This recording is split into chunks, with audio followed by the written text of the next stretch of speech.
Hello everyone. Hi. How are you? Fine. Nervous? Yeah, I think so. I'm a little bit nervous, but I'm so happy to see you guys, especially 30 in the morning. It's not that usual, right? Okay, I want to start my presentation with one question. This is my question. How have you been studying English?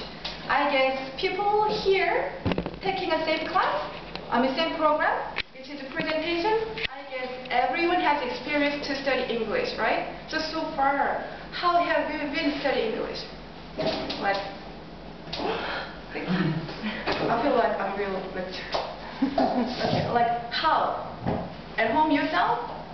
How about like have you ever been to language school? Private school? Private institute? No? No. Yes? No. How about yourself in the morning? Yourself at home? Yes. Yes. I guess there are lots of ways to study English, right? So here are some ways, lots of ways. The first one, which is the written one. Have you ever heard that like a multimedia program? So they can study with visible screen and also they can listen. So actually it's quite efficient because you can listen native speakers' pronunciation and also you can look at the screen. And another one, you can go to the language school, then you can see real native speaker and you can have really like authentic study. And sometimes during vacation you can go to camping and also kind of a lecture so that you can learn some TOEFL or TOEIC skills. Besides that, there are more. Like maybe for very busy people, they have some fun teaching English, right? And for kids, they have some kind of activity. Also, we can study English from the book. And besides them, I found one thing kind of really funny. English cartoon. I think it's kind of very efficient way because young boys, they like cartoon, so they can learn English with fun. Okay, then I think there is no question that English is very important and there are lots of ways to study English. Then here I have one question. Then what will be the best way to study English? Do you have some ideas? Actually, I've been working for the English education for 3 or 5 years and I saw many kids and each mother has their own opinion. And there are so many advertisements, so they got confused. So I thought about it and today I'm going to tell you what is the best way to study English. And before that, like I'm going to give some situations. Like when you go shopping, maybe you can look up your refrigerator, right? And you can find what you need to buy and what you still have, right?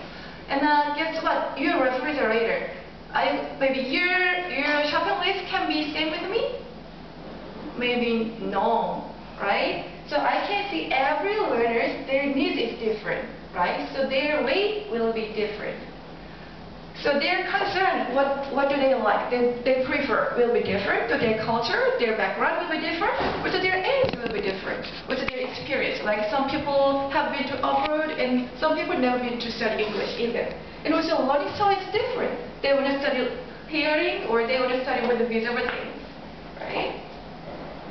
So first, what we have to do is find out our own ways. Okay, how if I like listening, maybe I can study with like pop song or some music thing, right? So first, find out your own things. Don't follow other ways. It's theirs, right? If I keep following that, maybe I get stressed out, right? So like young kids, they cannot follow other kids one, right? They have their own things. They should have some fun or visuals or colorful things. Kind of childish for adults. Adults, they like some lecture thing. They want to understand. And after that, they want to discuss. Even though their language level will be low, but their background and their knowledge will be sometimes higher than teachers, right? So their way will be different. Also, learning style. Some people, like, until they have a scene, they can understand easily. So they have to look it up. And sometimes, without looking at, they have to listen. It's really good for their learners because they really have some big ears, like they can understand by ears, hearing. Some people, they have to do themselves. Then it helps them memorize and it helps them understand. So first thing, you have to find your way. And second, you should study with listening and speaking as well as books. So far, all the generation, they study from books a lot. Actually, the final goal of studying English is communication. When you communication, you cannot use books. Are you gonna keep books to communicate? Actually, not. When you listen and you talk. So you should study with listening and speaking so that you can familiar with the real authentic pronunciation and also you can get some experience. Another one, you should repeat regularly because English is not mother tongue, right? So we hardly have a chance to be exposed by English circumstance. So we should repeat. For example, like when you speak Korean, our muscles in mouth is different when we speak English. So you should keep practice. It can be help to you. And another one, experience English cultures. Language is one kind of culture. And if you understand their cultures, you gotta have less mistakes. For example, look at this. Maybe if he doesn't know her culture, he might be embarrassed. What's going on? She likes me? But probably he knew that. Also their food, and then some actually this picture for a baby shower. If we don't know that culture, they thought that, what is a baby shower? Baby taking a shower? But actually, baby shower, when pregnant woman before deliver a baby, they got some party, so they got some gift from friends, right? Also, like their holidays, same. When our Chuseok, our kind of Korean holiday, Chuseok and Lunar Year, we have our own cultures. It means we have our own customs. So we can understand their language through their cultures. So also education, totally different. Like here, during teenagers, even only 28, right? We study lots of things and we spend lots of time for studying. And our parents support us. But for them, they do lots of part-time job. So when we talk about English education, our thought will be totally different. So when we understand their cultures, we can reduce our misunderstanding.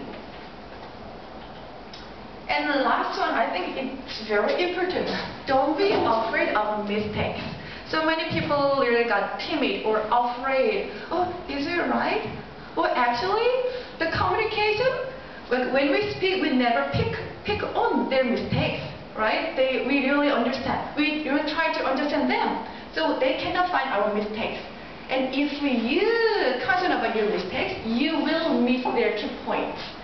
So don't be afraid of mistakes and just do it.